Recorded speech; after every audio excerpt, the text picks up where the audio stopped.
ಇದೊಂದು ನಿಜಕ್ಕೂ ತುಂಬಾ ಇಂಟ್ರೆಸ್ಟಿಂಗ್ ಸ್ಟೋರಿ. ನಿಮ್ಮ ಮಗು ಓದ್ತಾ ಇರೋ ಶಾಲೆ ಬಗ್ಗೆ ಮಿನಿಮಮ್ ನಾಲೆಜ್ ಇರ್ಲಿ. ಅದೇನು ಅಂತೀರಾ? ಈ ಸ್ಟೋರಿ ನೋಡಿ. ಶಾಲಾ ಶಿಕ್ಷಣ ಇಲಾಖೆಯ ಆಯುಕ್ತರೇ ಸ್ವಲ್ಪ ಇತ್ತ ಗಮನ ಹರಿಸಿ. ವಿದ್ಯಾರ್ಥಿಗಳ ಭವಿಷ್ಯದ ಜೊತೆ ಆಟ ಆಡ್ತಿರೋ ಡ್ಯಾಫೋಡಿಲ್ಸ್ ಪಬ್ಲಿಕ್ ಸ್ಕೂಲ್. ನಕಲಿ ದಾಖಲೆಗಳೇ ಭ್ರಷ್ಟ ಅಧಿಕಾರಿಗಳ ಆದಾಯದ ಮೂಲ. ಪಿಡಬ್ಲ್ಯೂಡಿ ಮತ್ತು ಫೈಲ್ ನೋಂದಣಿ ಇಲಾಖೆ ಸೀಲು ಮತ್ತು ಸಹಿ ದುರ್ಬಳಕೆ.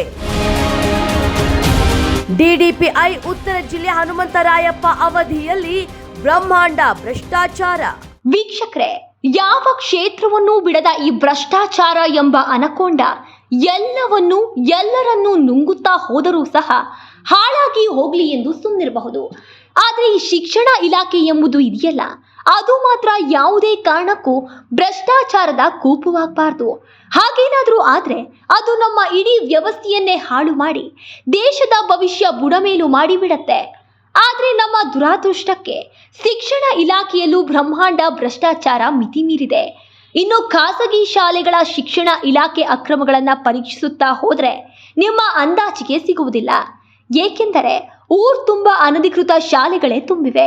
ಖಾಸಗಿ ಶಾಲೆಗೆ ಸೇರಿಸಲು ಪೋಷಕರು ಅನುಭವಿಸುವ ತೊಳಲಾಟಗಳು ಹೇಳತೀರದು. ಇನ್ನೇನು ಬೇಸಿಗೆ ರಜೆ ಮುಗಿದು ಶಾಲೆ ಆರಂಭವಾಗುತ್ತದೆ. ಪೋಷಕರು ಮಕ್ಕಳ ಉಜ್ವಲ ಭವಿಷ್ಯಕ್ಕಾಗಿ ತನು ಮನ ಧನ ಶ್ರಮಿಸುತ್ತಾ ರಾತ್ರಿ ಹಗಲು ಕನಸು ಕಾಣ್ತಾರೆ.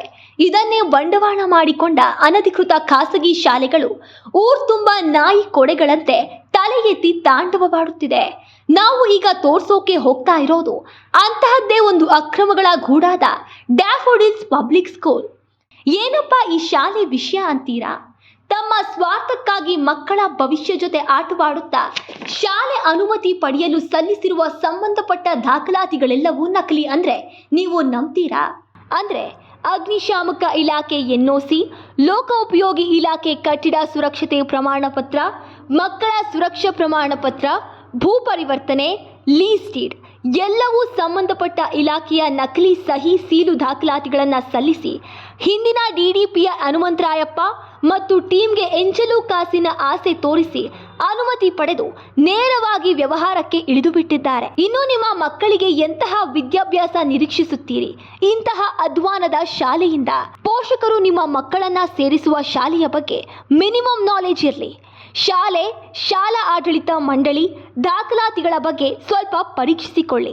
ಇದೊಂದೇ ಶಾಲೆಯಲ್ಲ, ಹನುಮಂತರಾಯಪ್ಪ ಅವರ ಅವಧಿಯಲ್ಲಿ ಇಂತಹ ಅನೇಕ ಕಾನೂನು ಬಾಹಿರ ಖಾಸಗಿ ಶಾಲೆಗಳ ಅನುಮತಿಗೆ ಆನ್ಲೈನ್ನಲ್ಲಿ ಅರ್ಜಿ ಸಲ್ಲಿಸಿದ ಕೇವಲ ಒಂದೇ ದಿನದಲ್ಲಿ ದಾಖಲೆಗಳನ್ನು ಮತ್ತು ಯಾವುದನ್ನು ಪರಿಶೀಲಿಸದೆ ಶಾಲಾ ಆಡಳಿತ ಮಂಡಳಿಯವರು ಬಿಸಾಕುವ ಎಂಚಲು ಕಾಸಿಗೆ ಕಣ್ಮುಚ್ಚಿ ಅನುಮತಿ ನೀಡಿ ಬೃಹತ್ ಭ್ರಷ್ಟಾಚಾರವೆಸಗಿತ್ತು.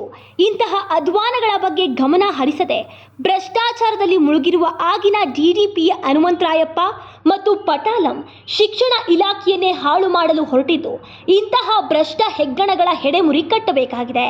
ಇಲ್ಲವಾದಲ್ಲಿ ಶಾಲಾ ಶಿಕ್ಷಣ ಇಲಾಖೆ ಮತ್ತು ನಿಮ್ಮ ಮಕ್ಕಳ ಉಜ್ವಲ ಭವಿಷ್ಯಕ್ಕೆ ದೇವರೇ ಕತೆ.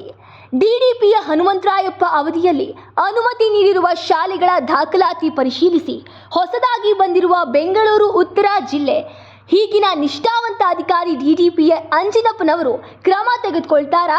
ಕಾದ್ ನೋಡಬೇಕಾಗಿದೆ. ಮಾನ್ಯ ಶಿಕ್ಷಣ ಸಚಿವರೇ, ಮಾನ್ಯ ಶಿಕ್ಷಣ ಇಲಾಖೆ ಆಯುಕ್ತರೇ, ನೀವು ಈ ಸ್ಟೋರಿ ನೋಡಿ. ಇನ್ನಾದರೂ ಅಧಿಕಾರಿಗಳು ಮತ್ತು ಖಾಸಗಿ ಶಾಲೆಗಳ ಇಂಥ ಭ್ರಷ್ಟಾಚಾರಕ್ಕೆ ಬ್ರೇಕ್ ಹಾಕಿ ಉತ್ತಮ ಸಮಾಜ ಮತ್ತು ಮಕ್ಕಳ ಉತ್ತಮ ಭವಿಷ್ಯ ರೂಪಿಸುವಲ್ಲಿ ಮುಂದಾಗ್ತಾರಾ? ಕಾದ್ ನೋಡ್ಬೇಕಾಗಿದೆ. ವೀಕ್ಷಕರೇ, ಇದಾಗಿತ್ತು ಇವತ್ತಿನ ವಿಶೇಷ. ನಿರಂತರ ಅಪ್ಡೇಟ್ಸ್ಗಾಗಿ ನೋಡ್ತಾರಿ ಪ್ರಜಾಧ್ವನಿ ಟಿವಿ.